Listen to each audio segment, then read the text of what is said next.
First of all, I grew up in a little town, 800 people in Morningsport, Louisiana. And I think I saw every movie ever made. Even I had to pick cotton sometimes to get enough money to go to the movies, you know. At the picture show, which is 4 miles away, we had to hitchhike to the picture show in Oil City, Louisiana. And I don't know, I never saw a picture I didn't like.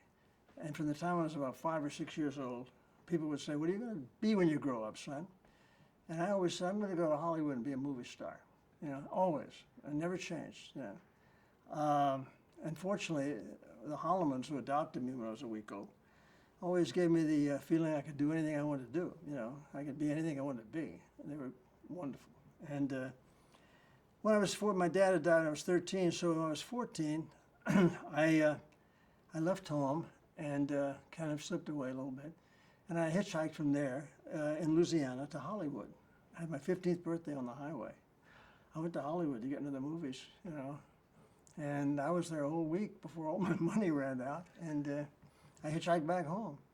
Went back to high school, and 3 months later, I lied about my age, joined the Navy at 15, came back to San Diego. I went to boot camp. Then out of boot camp, came to Los Angeles to go to radio school in Elysian Park. There's a big monolithic building there, a naval armory. And at that time, it was turned into a communications school, and I was studying to be a radioman. And every other night, we had 5 hours liberty, and I would always hitchhike down to Hollywood Boulevard, down to the Hollywood Canteen. And it was wonderful, because I danced with the movie stars. I talked to Joan Crawford. I talked to Susan Hayward. I talked to Dan Clark. I talked to Roddy McDowell. And, you know, some of the people who later came and worked at our dinner theater years and years later. You know, but in the meantime, people I worked with, and when I became an actor, it was wonderful. Because I was in hog heaven, you know, until my mother wrote and told me how old I was, and they kicked me out. And I went back home and went back to high school, finished high school, back into the Navy. Played the lead in a couple of things in the Norfolk Naval Theater in off-duty hours, and then came out here to go to school. I went to USC, then the Pasadena Playhouse, and you know, and with various jobs in between. I had a one-line bit in a Martin Lewis picture called "Scared Stiff."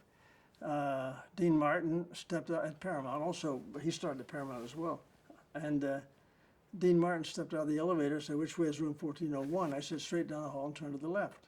And I went home that night, and I was, you know, immortal. I was on film, you know. It was wonderful. It was for a kid who wanted to be an actor since he was this high. I was a huge success, you know. It was wonderful because I went to the casting people, and I told them, I said, "You know, thank you for the one-line bit, but I had to borrow money to join the guild, and you know, I think I made $70 or $80 that day, so I was either $80 or $70 in debt." I said, could you help me?" They were doing a picture called "The Girls of Pleasure Island." And it was about 1,500 Marines on an island with 3 girls. And I said, "There's got to be something in there for me." So what I didn't tell you was that I had learned the whole reason I got the line in the first place. I had learned how to slip onto the Paramount lot. I was working in North America making templates for the Sabre jet.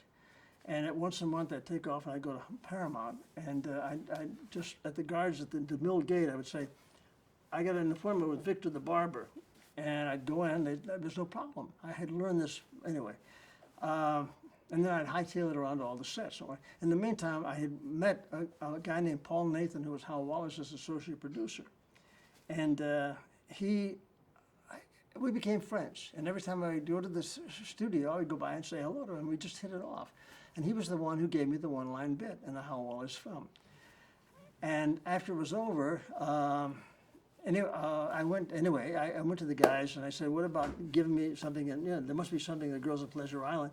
So they said, "Well, we were just on our way to put in a call for 25 guys for tomorrow, 21 extras and 4 bit players, 21 extras. We'll give you. There's no lines unless we give you ad lib lines." But he said, "If you're going, you got to go get a haircut. Go get to the barber shop." Well, I'd never yet been to the barber shop, so I went to the barber shop, and Victor the barber had been called and told to give me a GI, you know. Well, my hair was very fine, and it wouldn't take a GI like a stand. So when I stepped out of the barber chair, after 22 years of trying to be a nice-looking guy, I was a funny-looking guy, you know, with the big ears and the 52 front teeth and the broken nose and the little eyes, and suddenly with his haircut, it was like a fringe.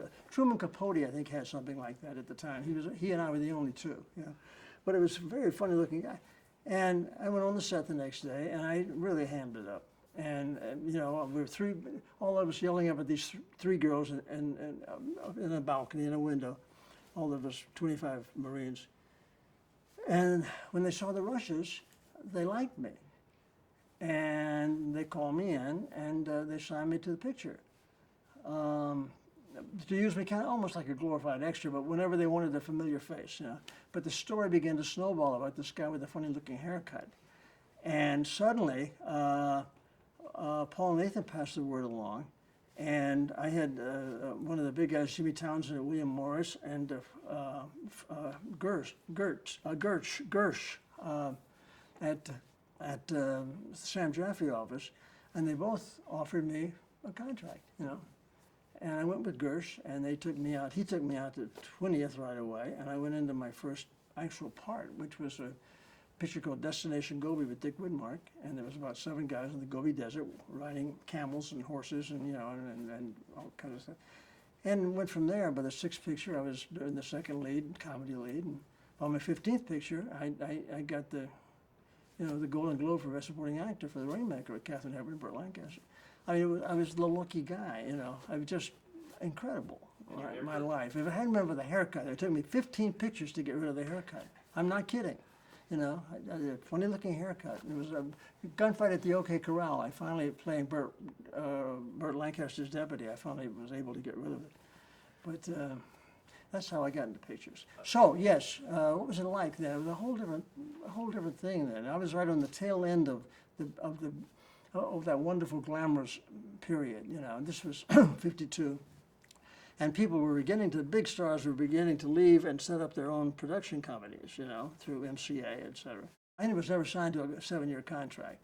But so many of the young actors who came to town, and they came from all over the country, all over the world, I guess, all over the country, to be movie stars. Today, that doesn't exist like it did. And today, they come to do Star Search or you know, whatever. It's just different, you know, or bebop to become a singer or a band singer. But in those days, all these kids wanted to be movie stars, you know. And of course, television is a big thing today too, you know. Or a reality show. Good Lord, you know, 15 minutes of that.